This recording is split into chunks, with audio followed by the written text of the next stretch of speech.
years have you been doing this? Since May of 1998 was wow. the first National March for Life. Oh, you were here for the first one. Yes, I was. Yeah. Has it grown much, or is it? Oh yeah, no, it's really grown. The first couple of years we gathered at the Supreme Court, but then because the Supreme Court has told Parliament they have to debate the abortion issue, and we want to see protection for all life in the womb, that's when we came back to Parliament Hill, the third year of the march. And it's been growing ever since. Now we have we have a banquet for 700 people tonight, a youth conference which has been going on for years, and it's become a whole week long. We had a coffee house Tuesday night and a candlelight vigil Wednesday night at the Human Rights Monument. So it's growing and growing. You haven't missed a year? No. So you wouldn't miss it for No. This is the National March for Life. It's our 27th annual event. It started in 1998, and it started in response to something that took place in 1969. And that year, the Trudeau Liberal government under Pierre Elliott Trudeau decriminalized abortion. And what that means is that before, abortion used to be a crime in Canada. A woman could not abort her child, and that was decriminalized in 1969. And since that point, children in Canada have been aborted, and there's no laws to stop it under Canadian law. And we are here marching and rallying for them. During pandemic times, our numbers were diminished. We weren't even allowed to rally on the Hill at one point.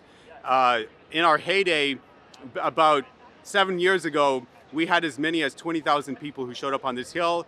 Last year, our numbers were somewhere in the area of 4,000, and we're expecting more than that today.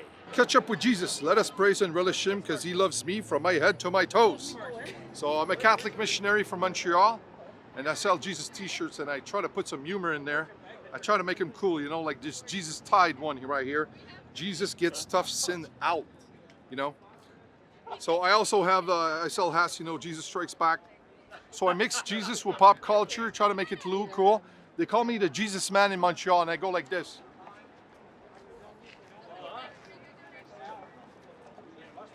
So, and I rap down the street and I dance. So the Jesus guy says hi to you, everybody. God bless. Very good quality.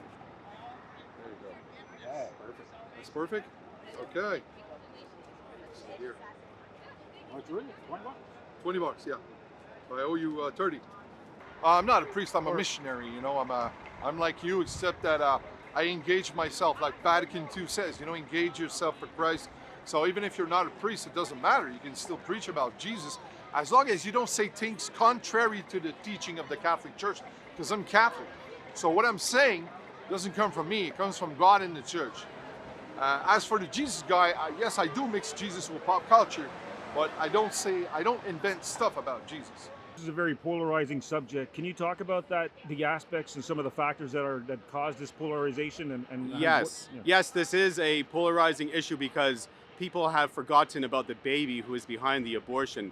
You hear about women's rights, reproductive freedom, the right to choose, but behind that choice is a baby who is a full member of the human species from the first moment of that baby's existence, which happens at the moment of conception.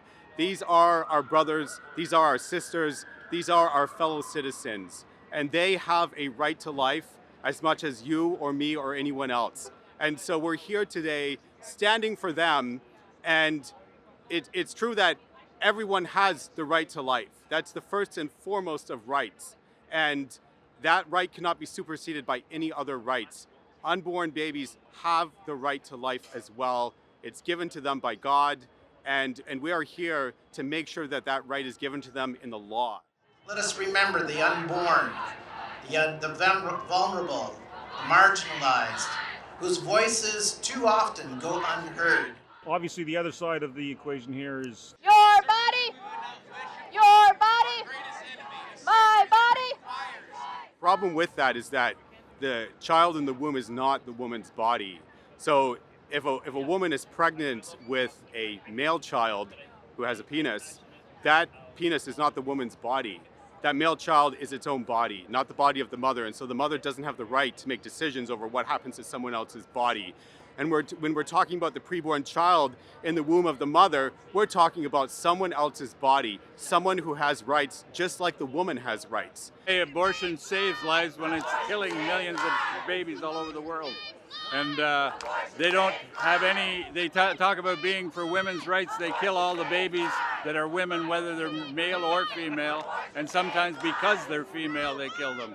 So it's absurd what they're saying.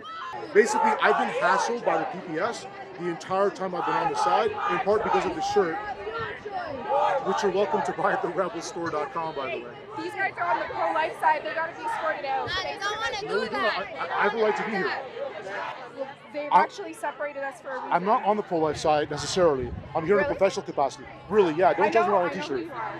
Do you want to show some remarks as to why you're here? Like, what is wrong on the message on the shirt? So we're not allowed on this side. Okay, you're also not supposed to be allowed on What's this wrong side. on this It's about message? respect. If you can respect your side, we'll respect our side. I'm respecting your side. I kind of want to get your folks' remarks as to why you're I'll here. grab these guys. I'm here in a professional. All sides of the story, man. All sides of the story. Can I ask you something? Sure. So clearly you're here to cover this story, That's right. but clearly somebody's put you on one side of the story. How did this come to be? Well, I work for Rebel News. We have editorial positions on a bunch of issues, and we don't hide from that. Unlike many other news media outlets that pretend to be unbiased or objective, which are two impossible standards, we're transparent about our biases as a news outlet. So it's possible to do good faith, genuine reporting on anything, even if you have a particular position. I'll make a broader point about life in general. Let's say you and I have different points of view on any issue, a way to do business, a way to work out in the gym, a way to get along with our families. We can still engage with one another in good faith, even if we have differing points of view on a particular issue that we're discussing. And I take that approach with me in the context of reporting on demonstrations, counter demonstrations, with people that I both agree with or disagree with, or somewhere in the middle. Your body, your choice. Your body, your choice. I support your right to abortion. I support your right to abortion. I support your right to abortion. I support your right to abortion. Your body, your choice.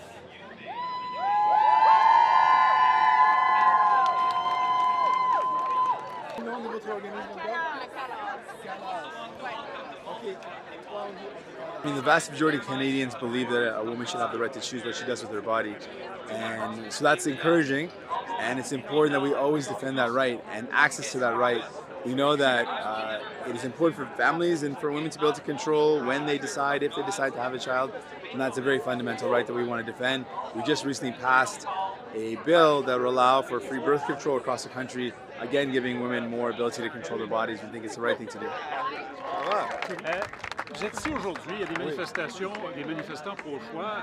Pourquoi cette manifestation? Dans la mesure où vous êtes pro-choix, M. Trudeau est pro-choix, M. Poilievre dit qu'il ne veut pas toucher à ça. Est-ce qu'il y a vraiment un danger, à vos yeux, que la question soit Oui, bien sûr. How do we get together as one on this? We're not going to ever, are we? It seems to me that that's the case. Well, I guess the way to come together is that folks can believe what they want in their own personal life. They shouldn't be able to impose that on someone else. So the idea of imposing your personal beliefs on a woman when a decision should be between her and her healthcare provider. If a woman makes a decision about their health, it should be about what is the best practice for her and what is most important for her own health. Having someone else interfere with that, I think fundamentally is wrong. And so I think the way we come together is people can believe what they want, but they can't impose that on women. They can't control their bodies. They can't tell them what to do.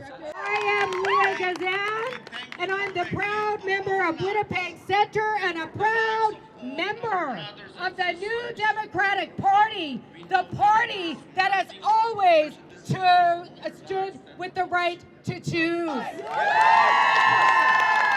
And I am here today to tell all of you, keep your hands off our uterus. We know that it is important for families and for women to be able to control when they decide, if they decide to have a child, and that's a very fundamental right that we want to defend. We just recently passed a bill that will allow for free birth control across the country, again giving women more ability to control their bodies. We think it's the right thing to do. Because, my friends, abortion rights are human rights. Abortion is health care, and any threat to take away that fundamental right is taking away our right to access health care. if you were to kind of look for a message to the other side to kind of maybe see your way, maybe, and persuade them that, this is, you're doing this for your just cause and so forth, what would that message be to the other side? Yeah, to the other side, we love you. You have the right to the truth just like everyone else. And we're talking about a human baby here who has the right to life. And we invite you to look at the science of embryology, look at the science of development of life in the womb. We're not talking about a fetus, a blob of tissue, product of conception. We're talking about, from the first moment of conception, a unique, unrepeatable human being who has as much value as you do. And we love the mother, we love the child, and we love you as well.